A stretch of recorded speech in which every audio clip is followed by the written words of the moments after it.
कैसे हैं आप सभी। मैं दिग्विजय फिर से स्वागत करता हूं आपका स्कोर हाई क्लासेस के यूट्यूब चैनल पर।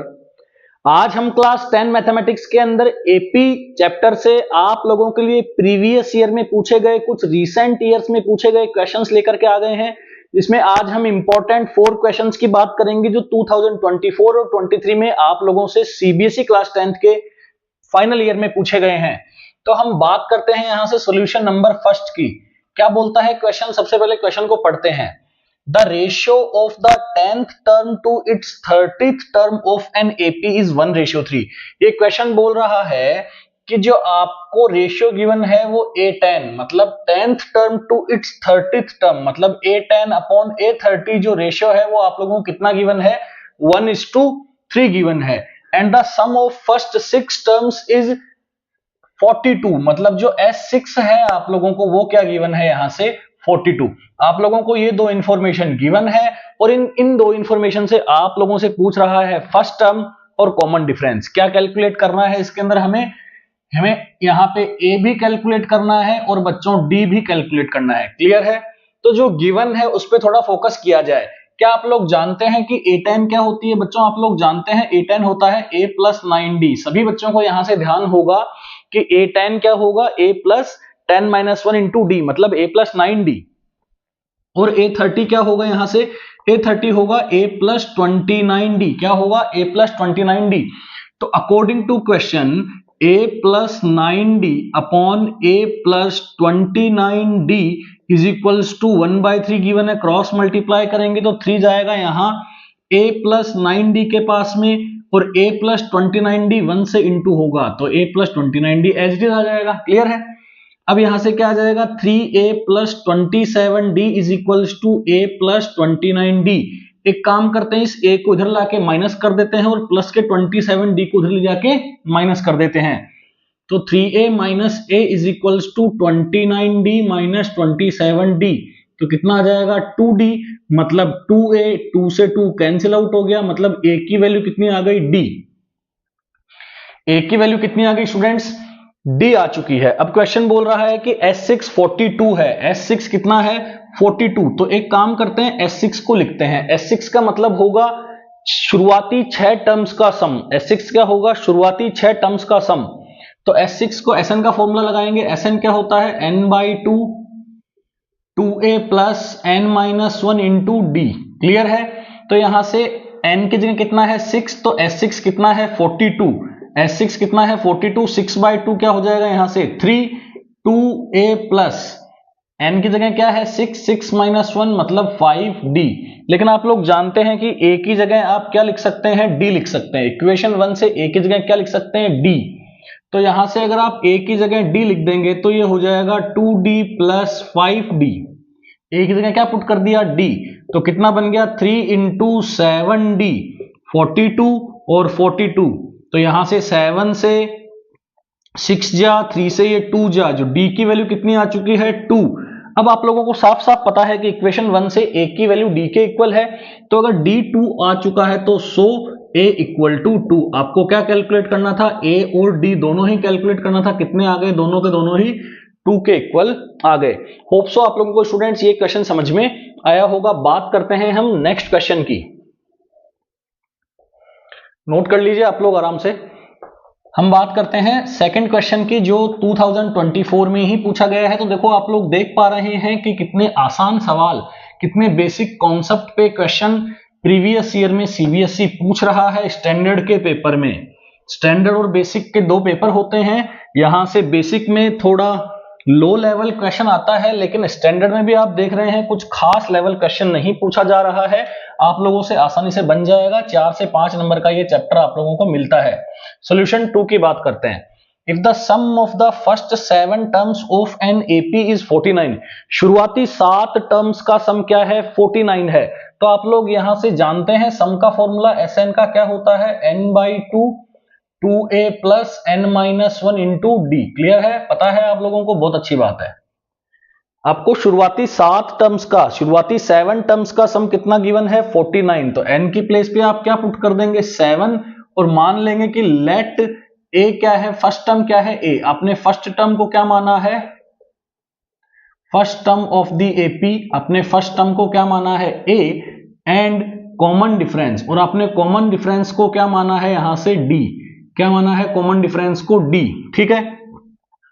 तो आप यहां से S7 मतलब S7 लिखना चाहते हैं तो S7 आप लिखेंगे 7/2 2a प्लस 7 - 1 6d, क्लियर है, समझ में आ रही है बात। 7/2, यहां से देखो आप 2 कॉमन ले सकते हैं तो इनटू में बाहर 2 आ जाएगा, तो यहां क्या बचेगा a + 3d, क्लियर है, 2 से 2 कैंसिल आउट कर दो, 7a + 3d।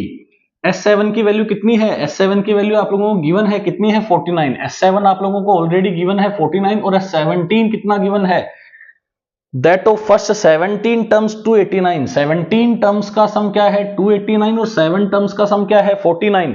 तो यहां से S7 के प्लेस पे आपको क्या पुट करना होगा 49, ये 7 से 7 कैंसिल आउट हो गया, a + 3d की वैल्यू कितनी मिल गई आपको 7 मिल गई, ये आपकी हो गई इक्वेशन नंबर फर्स्ट। अब आप लोग फिर से क्या लगाएंगे n = 17 और Sn का फॉर्मूला लगाएंगे तो S17 क्या बनेगा 17/2 2a + 16d बनेगा, नहीं बनेगा, यहां पे 17 - 1 16d। फिर से आप क्या करेंगे 2 को बाहर निकालेंगे तो ये 2 बाहर आ जाएगा, तो क्या बन जाएगा a + 8d। S17 के प्लेस पे क्या पुट करेंगे 289, 2 से 2 कैंसिल आउट, 17 को ये 17 टाइम कट कर देगा 289 को, तो a + 8d की वैल्यू कितनी आ गई 17, ये इक्वेशन नंबर बन गई आपकी सेकंड। समझ में आ रहा है यहां तक आप लोगों को, अगर आप आराम से देख रहे हैं, तसल्ली से समझ रहे हैं, ध्यान आपका वही है जो पढ़ रहे हैं, तो आपको बिल्कुल ये आसानी से समझ में आने लग जाएगा। अब आप लोग जानते हैं कि a और d में 2 इक्वेशन बन चुकी है, क्या हम a और d कैलकुलेट कर सकते हैं, क्योंकि हमें क्या कैलकुलेट करना है, find the sum of first 20 terms, हमें S20 कैलकुलेट करना है, हमें S20 कैलकुलेट करना है, क्लियर है। तो S20 कैलकुलेट करने के लिए S20 का फॉर्मूला लगाएंगे, S20 क्या हो जाएगा 20/2 2a + 19d। जब तक हमारे पास d और a नहीं होंगे, यहां से हम a और d को कैलकुलेट करेंगे, a और d होंगे तो हम यहां पुट कर देंगे तो S20 की वैल्यू आ जाएगी।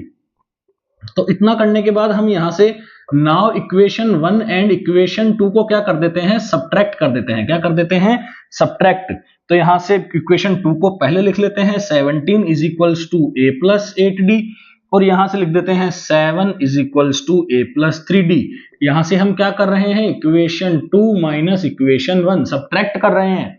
सब्ट्रैक्ट करेंगे तो हमें यहां से क्या चेंज करने होंगे भैया, साइन a से a क्या हो जाएगा कैंसिल आउट, 17 में से 7 गए तो कितने बचे 10, 8 में से 3 गए तो कितने बचे 5d।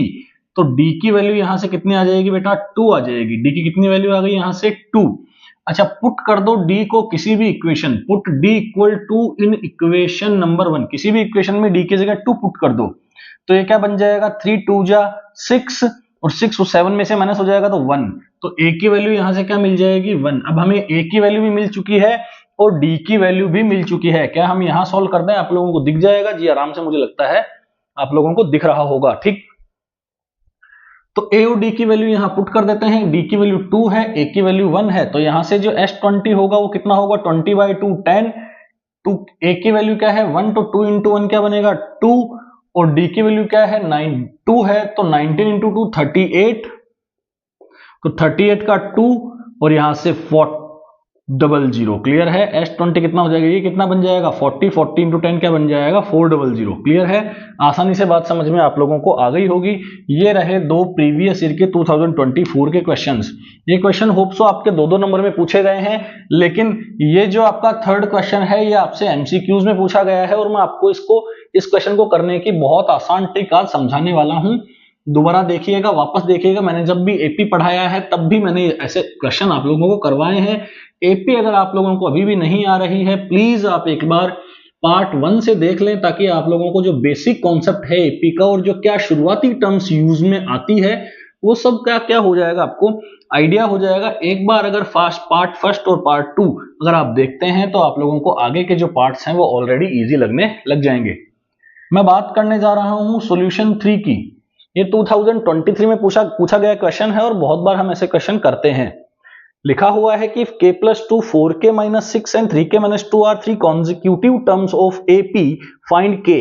बोल रहा है कि जो 3 टर्म्स हैं k + 2 4k minus 6 equal 3k minus 2। ये क्या है? कॉन्जिक्यूटिव टर्म्स है एपी की। आप मुझे एक बात बताओ, क्या यहां से 2, 4 और 6 कॉन्जिक्यूटिव टर्म्स हैं एपी की? जी बिल्कुल, ये भी कॉन्जिक्यूटिव टर्म्स हैं एपी की। तो मैं एक बात बताता हूं आपको, आप अगर बीच वाली टर्म्स का 2 गुना करेंगे, अगर आप बीच वाली टर्म्स का 2 गुना करेंगे तो आप इन दोनों को जो ऐड करेंगे वही आएगा। क्लियर है? अगर आप बीच वाली टर्म का 2 गुना करेंगे तो आप पहली और लास्ट टर्म को ऐड करेंगे, उतना ही आने वाला है। अगर 3 टर्म्स एपी में है, कोई भी 3 टर्म्स हो, कहीं बीच के भी 3 टर्म्स हो, यही रूल वो फॉलो करेंगी ऑटोमेटिकली। तो अगर मान लेते हैं कि 3 टर्म्स हैं a, b, c, ये क्या है? 3 टर्म्स हैं एपी की, 3 टर्म्स, 3 कॉन्जिक्यूटिव टर्म्स हैं किसकी? किसी भी एपी की ये 3 कॉन्जिक्यूटिव टर्म्स अगर हैं तो यहां से आप जानते हैं कि बीच वाली का क्या करना है? 2 गुना। बीच वाली का क्या करना है? 2 गुना। तो इसका 2 गुना इक्वल होगा a प्लस सी के। किसके इक्वल होगा? a प्लस सी के। सही। तो यहां पे आपके पास ये, इसको a ले लीजिए, इसको b मान लीजिए और इसको क्या मान लीजिए? c। अब इसका 2 गुना किसका? 4k माइनस 6 का। 4k माइनस 6 का 2 गुना इन दोनों के सम के इक्वल होगा। तो इन दोनों का सम हमने कर दिया, ये लो भैया, 2 से 2 कैंसिल आउट हो गया। ये क्या आ गया? 4k, और यहां से क्या हो जाएगा? 8k माइनस का 12, 4k उधर 12 इधर। क्लियर है? तो 4k इज इक्वल्स टू 12, तो k की वैल्यू कितनी आ गई? 12/4, मतलब k की वैल्यू आ गई 3। तो यही क्वेश्चन था कि k की वैल्यू बताइए। यही क्वेश्चन था कि ये 3 टर्म्स किसमें है? एपी में है, k की वैल्यू बताइए। जब भी 3 टर्म्स आपको एपी में मिले, बीच वाली टर्म का 2 गुना करके इन लास्ट वाली टर्म्स को ऐड कर देना और इक्वल कर देना, आप लोगों का आंसर आसानी से आ जाएगा। ये बेसिक मैंने समझाया है आप लोगों को, ये रूल है, ये फॉर्मूला मैंने यहाँ पे अप्लाई करके आप लोगों को ये क्वेश्चन करवा दिया है। होप सो आप लोगों को ये क्वेश्चन समझ में आया होगा। अब हम बात करते हैं क्वेश्चन नंबर 4 की। तो क्वेश्चन नंबर 4 में क्या बोला गया है? ध्यान से पढ़ो एक बार आप। How many terms are there in AP? एक एपी में कितनी टर्म्स होंगी? एक एपी में कितनी टर्म्स होंगी? Whose first and fifth terms are -14 and 2। इसके अंदर बोल रहा है कि जो फर्स्ट टर्म है और जो फिफ्थ टर्म है वो -14 and 2 है। फर्स्ट टर्म मतलब ए कितना गिवन है आपको? -14, ठीक है। और फिफ्थ टर्म क्या होती है? a प्लस 4d, वो कितना गिवन है? 2a। उठा के यहां पुट कर दो, -14 प्लस 4 इक्वल टू 2। -14 उधर जाके क्या हो जाएगा? +14। तो +14 प्लस 2 16। तो d की वैल्यू कितनी आ गई यहां से? 4। क्या चाहिए इसको? हाउ मेनी टर्म्स, मतलब इसको n की वैल्यू चाहिए, लेकिन लास्ट टर्म इसने दे रखी है। इसने आपको क्वेश्चन के अंदर an गिवन है। an कितना है भैया? 62। an का फॉर्मूला क्या होता है? a plus n minus 1 into D कितना है? 62। a कितना है? -14, पुट कर दो। n पता नहीं, n minus 1 as it is आ जाएगा। d कितना है? 4 इक्वल टू 62 माइनस का 14 उधर जाके क्या हो जाएगा? प्लस। तो 62 प्लस 14, और यहां से आ जाएगा आपका n माइनस 1 इंटू का 4 चल ही रहा है। तो ये 4 और 2 6, 6 और 1 ये 7। तो n माइनस 1 इंटू 4, 4 से ये 76 19 टाइम कट जाएगा। n माइनस 1, n की वैल्यू क्या आ जाएगी यहां से? 20। मतलब इस क्वेश्चन में कितनी टर्म्स हैं? हाउ मेनी टर्म्स मतलब कितनी टर्म्स है? यहां से 20 टर्म्स है। होप सो आप लोगों को ये लेक्चर अच्छा लगा होगा, समझ में आया होगा। बहुत ही कम समय में मैंने आप लोगों को प्रीवियस ईयर में आए हुए कुछ 4-5 क्वेश्चन करवाए हैं। Thank you so much, keep watching.